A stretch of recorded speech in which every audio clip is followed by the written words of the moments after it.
Hello guys, this is Raj and you are watching G Search. तो आज मैं ऐसा एक टॉपिक पे बात करने वाला हूँ आप लोग के पास। तो आप लोग को ये टॉपिक सुन के बहुत अच्छा लगेगा और बहुत आदमी को लगेगा ये जो टॉपिक है ये बहुत कॉमन एक टॉपिक है। तो किस टॉपिक पे मैं बात करने वाला हूँ ये आप लोगों को थोड़ा सा पता होना चाहिए, ठीक है। तो आज मैं डिटेल्स में बात करना चाहूँगा इस रिलेटेड।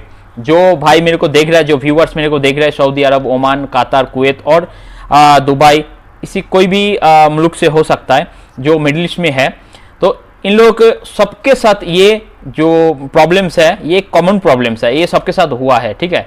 तो ये क्या प्रॉब्लम है इसके थोड़ा सा मैं डिटेल्स में बताने वाला हूँ। और इधर जो मिडिल ईस्ट का गवर्नमेंट इसका जो फर्स्ट एड है इसको क्या बोलना चाहता है, क्या सलाह दे रहा है, ये अगर आपके साथ हुआ है तो क्या करना चाहिए और क्या नहीं करना चाहिए, इस रिलेटेड मैं आज थोड़ा सा इन्फॉर्मेशन शेयर करने वाला हूँ। तो जी सर्च में जो मेरे को अभी फिर देख रहा है, आप लोग ये वीडियो अगर अच्छा लगे तो शेयर कर देना और सब्सक्राइब जरूर कर लेना, ठीक है। तो मैं मेरा कैमरामैन को बोलूँगा थोड़ा भाई गेट को थोड़ा सा बंद कर दो क्योंकि आवाज़ बहुत वो बाहर चले जा रहा है, थोड़ा सा गेट क्लोज कर दो, थोड़ा सा और थोड़ा सही है क्योंकि मेरा जो वॉइस है थोड़ा क्लियर आने के लिए मैं थोड़ा गेट क्लोज कर दिया। मेरा कैमरामैन है इधर है सोहेल भुइयां है बांग्लादेश से, ठीक है। तो ये मेरा कैमरामैन है। आज बहुत दिन हो गया मैं उसका नाम नहीं लिया हूँ, तो आज उसका नाम ले लिया, ठीक है। तो आप लोगों को मैं दिखाने वाला हूँ। देखिए मेरा जो स्क्रीन पे आप लोग अभी देख सकता है ना, देखिए एक आदमी है और उसका नाक से ब्लीडिंग हो रहा है, देखो अच्छा से फोटो। ये जो कॉमन एक फैक्टर है ये सबके साथ होता है। जो फर्स्ट टाइम मिडिल ईस्ट में आता है काम करने के लिए, सऊदी अरब, कतार, बहरीन, ओमान, कुवैत, दुबई, कोई भी कंट्री में मिडिल ईस्ट का, ये जो कॉमन फैक्टर है ये सबके साथ होता है। ये कॉमन फैक्टर क्या है और क्यों ये होता है ये मैं आप लोगों को बताऊंगा। और ये अगर हुआ है आपके साथ तो क्या करने से ये ख़त्म हो जाएगा ये भी आपको मैं बताऊंगा।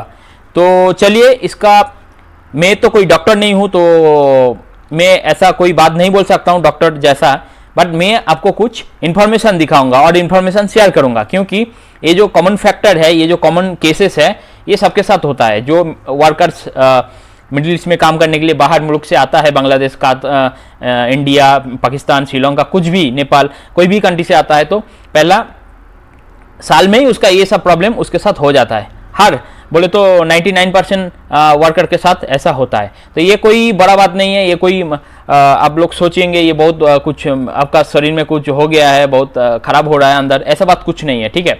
ये किस लिए होता है ये आपको मैं दिखाऊंगा अभी।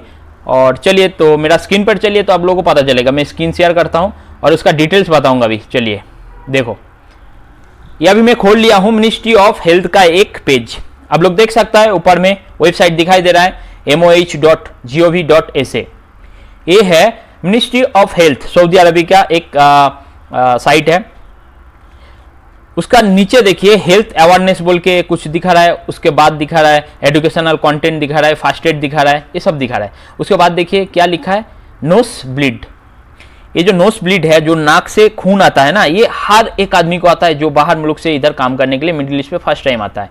तो ये क्यों होता है और इसको प्रिवेंट करने के लिए आपको क्या क्या करना चाहिए ये मैं आपको दिखाऊंगा क्योंकि अभी मौसम चेंज होने वाला है। अभी फिलहाल फरवरी चल रहा है तो ये ठंडा का मौसम से अभी गर्मी का मौसम में जाने वाला है, तो इस टाइम पे ये बहुत ज़्यादा होता है, ठीक है। और फिर कब होगा ये, जब जून जुलाई महीना होगा, बहुत ज़्यादा गर्मी रहता है मिडिल ईस्ट में, तब ये ब्लीडिंग फिर आता है। तो ये क्यों होता है अभी मैं दिखाता हूँ। एक्चुअली ये जो ब्लीडिंग होता है ना, ये दो टाइप का होता है। एक है एंटीरियर नोज ब्लीड और दूसरा टाइप है पोस्टेरियर नोज ब्लीड। तो ये दोनों टाइप का है, आपको दिखने को मिलेगा। ये एंटीरियर नोज ब्लीड क्या है, ये थोड़ा मोटा, बोले तो एकदम छोटा मोटा ब्लड कभी कभी आता है नाक से, तो उसमें उसको बोला जाता है एंटीरियर नोज ब्लीड। इसमें कुछ ज़्यादा सीरियस बात नहीं है, बट सीरियस बात क्या है, ये पोस्टेरियर नोज ब्लीड जो है ये है थोड़ा सा सीरियस हो सकता है आदमी के लिए क्योंकि इसमें ज़्यादा खून आ जाता है, ठीक है, और खून रुकता नहीं है उस टाइम। आप लोगों के ये जो थोड़ा हानिकर हो सकता है आपका बॉडी के लिए। तो ये क्यों होता है वो मैं आपको दिखाऊंगा। उसका देखिए मेरा स्क्रीन पर देख सकता है, कॉसेस बोल के एक नीचे लाइन आ रहा है, तो उसमें आप थोड़ा सा देख सकता है क्या लिखा है। The lining of your knows contains may tiny blood vessels that lie close to the surface and are easily damaged. First point बोल रहा है एलर्जिक रिनिट्स और common cold can causes nose infections. जिसका एलर्जी है और जिसका ठंडा से कुछ बीमारी है उसके लिए ये हो सकता है, ठीक है। और दूसरा पॉइंट क्या बोल रहा है, फेस और नोज इंजुरीज लाइक फॉल्स और बाइक एक्सीडेंट। कभी मान लीजिए आपका कोई आप गिर गया हो, आप बाइक से गिरा हो, तो ये सब प्रॉब्लम आपके साथ हो सकता है, ठीक है। तो ऐसा तीन नंबर में क्या बोल रहा है, nose bleed really occur due to serious problem such as bleeding disorders, vascular anomalies और नसल ट्यूमर्स। जिसके पास नाक में उसका ट्यूमर है और कुछ डिजीज जिसके पास है ब्लीडिंग रिलेटेड, उसको ये सब हो सकता है। सबको ये सब नहीं होता है, बट कुछ आदमी को ये होता है। चौथा पॉइंट में बोला गया है medicine for example when taking blood thinners and anti coagulants medication to prevent blood clots such as heparin और वारफरिन। ये क्या बोला, ये मेरा दिमाग में नहीं आया, ठीक है। बट ये मैं क्या, इसका तो कुछ मीनिंग्स मेरे पास नहीं है, क्योंकि ये पूरा मेडिकल वर्ड है, ये मेरा दिमाग पे ये सब नहीं बैठता है, ठीक है। तो अब लोग को थोड़ा ये पता हो गया होगा किस लिए होता है। मैक्सिमम होता है ना, ये ड्राई ईयर के लिए होता है, और जो ठंडा का मौसम है ठंडा के लिए ये ज़्यादातर होता है, बट ये सबके बॉडी में नहीं होता है, कुछ आदमी के लिए ये होता है, ठीक है। बट ये जो वर्कर्स होता है, जो बाहर कंट्री से जो लोग इधर काम करने के लिए आता है, इसके 99% आदमी के लिए ये हो सकता है, ठीक है। तो इसको अगर हुआ है तो आपको क्या करना चाहिए, क्या नहीं करना चाहिए, उसके लिए मैं अभी आपको दिखाऊंगा इसका फर्स्ट एड क्या है। देखिए नोज ब्लीड फर्स्ट एड आप लोग देख सकते हैं मेरा स्क्रीन पे। तो ये जो मैं अभी जो साइट खुला हूं, ये साइट है moh.gov.sa का, बोले तो मिनिस्ट्री ऑफ हेल्थ सऊदी अरब का। तो ये साइट आपको कोई भी गूगल से आप लोग सर्च कर सकता है और देख सकता है, ठीक है। क्योंकि इसका जो फर्स्ट एड है ये आप लोग भी अप्लाई कर सकता है आपका ऊपर, अगर ऐसा हो गया और ऐसा किसी को हो रहा है आपका जो फ्रेंड सर्कल में, तो आप लोग वो इस्तेमाल कर सकता है। देखिए क्या बोल रहा है, slightly bending forward while sitting और स्टैंडिंग, अवॉइडिंग लाइंग डाउन और हेड टाइटेड back as this will cause blood swallowing and vomiting. बोल रहा है क्या, अब सो जाइए मत, ठीक है, सो जाइए मत और उल्टा सोइए मत, तो फिर इसमें बोमी हो जाएगा, आपका वॉमिटिंग हो जाएगा, तो फिर मुश्किल होगा आपके लिए। तो इस आपको क्या करना चाहिए, आप एकदम सीधा रहिए, नहीं तो बैठ के रहिए, कोई मुश्किल नहीं है, ठीक है। और क्या करना चाहिए, दूसरा में बोल रहा है holding the nose from the soft part. बोले तो ये जो नाक का जो सॉफ्ट पार्ट है ना, इसमें थोड़ा सा पकड़ लीजिए, ठीक है, नॉट द बोन। बोले तो ये जो मिडिल वाला बोन है इसमें नहीं है, इन द बोथ वेज बोले तो दोनों साइड से, ठीक है। वाइल अवॉइडिंग प्रेशर और only one side even the bleeding on the only one side. बोले तो अगर आपका एक साइड से ब्लड आ रहा है तो उस साइड को पकड़ लो, दूसरा साइड को छोड़ दो, ऐसा बोल रहा है, ठीक है। तीसरा पॉइंट में क्या बोल रहा है, squeeze your nose close for the at least 5 minutes for the children. बच्चा लोग अगर है तो उसके लिए 5 मिनट, और अगर बड़ा है तो for the adult 10 to 15 minutes. तो इसमें क्या बोल रहा है, प्रेस आपको नोज को अच्छा से 10 से 15 मिनट ऐसा चपके रखिए, और आपका जो ब्रेथ लेने का है वो मुंह से लीजिए, तो ये आपका स्टॉप हो जाएगा, ठीक है। कोल्ड प्रेशर और ice pack can be applied to the bridge of your knows.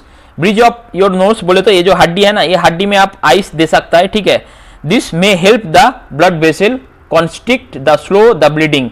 ये जो ब्लड ब्लीडिंग हो रहा है, ये ब्लीडिंग को आपको स्लो कर देगा अगर ये इधर आपका आइस दिया तो, ठीक है। तो आइस का इस्तेमाल कीजिए तो आपका ब्लीडिंग जो है वो बंद हो जाएगा। तो ये जो ब्लीडिंग का जो प्रॉब्लम है ये कोई बड़ा बात नहीं है, ठीक है, ये सबके लिए ऐसा होते रहता है। जो 99% जो वर्कर्स दूसरा मुल्क से आता है सऊदी अरब और मिडिल ईस्ट का कोई भी कंट्री में, तो ये जो प्रॉब्लम्स है ये सबके साथ होता है, ठीक है। तो आपको घबराने का कोई बात नहीं है, आपका रोना धोना करने का कोई बात नहीं है, कुछ नहीं है, ठीक है। तो जिसके साथ ये कहानी हो रहा है उसको मैं बोलूंगा आप घबराइए मत, एकदम कुछ भी मत कीजिए। मान लीजिए आप अकेला रूम पे है अभी, आपका जो कॉलीग्स वगैरह है सब ड्यूटी चला गया और आपका नोज से ब्लीडिंग हो रहा है, तो आप घबरा गया, आप रोने लग गया और आप एक पैनिक सिचुएशन क्रिएट कर रहा है, तो ऐसा मत कीजिए, पैनिक मत होइए। आपको कुछ करने का जरूरत नहीं है। आपका अगर फ्रिज में आइस है तो नोज का ऊपर डाल दीजिए, थोड़ा सा नोक आपका जो नाक है उसको बंद करके रखिए और मुंह से सांस लीजिए 5 से 10 मिनट, ये ऑटोमेटिक बंद हो जाएगा, ठीक है। तो ये एक कॉमन फैक्टर है, कॉमन इशू है, सबके लिए ऐसा होता है। ये एक्चुअली ड्राई ईयर के लिए ऐसा होता है और कोल्ड सीजन के लिए ऐसा होता है। जब मौसम चेंज होते रहता है तब जो वेदर है, वेदर के लिए ये सब होता है, क्योंकि आपका जो शरीर है वो कभी मैच नहीं कर पाता है वेदर का जो टेम्परेचर है उसके साथ, तो इसलिए ये थोड़ा प्रॉब्लम होता है। तो किसी भी अगर ऐसा प्रॉब्लम है किसी भाई को, तो एकदम पैनिक मत होइए, ये कोई बड़ा बात नहीं है, कोई बड़ा इशू नहीं है, ठीक है। अगर इसका जानकारी ज़्यादा चाहिए होगा, आपका नज़दीक वाला जो डॉक्टर है उसके पास जा सकता है और मेडिसिन शॉप है उसके पास जाके बात कर सकता है। नहीं तो ये आपका मिनिस्ट्री ऑफ हेल्थ का जो वेबसाइट है, मैं जो अभी खोल रहा हूँ, आप मेरा स्क्रीन पर देख सकता है, उसमें जाके आप लोग डिटेल्स ले सकता है अवेयरनेस पे, ठीक है। नोज ब्लीडिंग बोल के सर्च कीजिए तो आपको आ जाएगा, ठीक है। तो वीडियो देखते रहिए, शेयर करते रहिए जी सर्च को, और मिडिल ईस्ट रिलेटेड और भी सारा इंफॉर्मेशन मैं शेयर करने वाला हूँ, देखते रहिए। Thanks for watching G Search, goodbye, take care.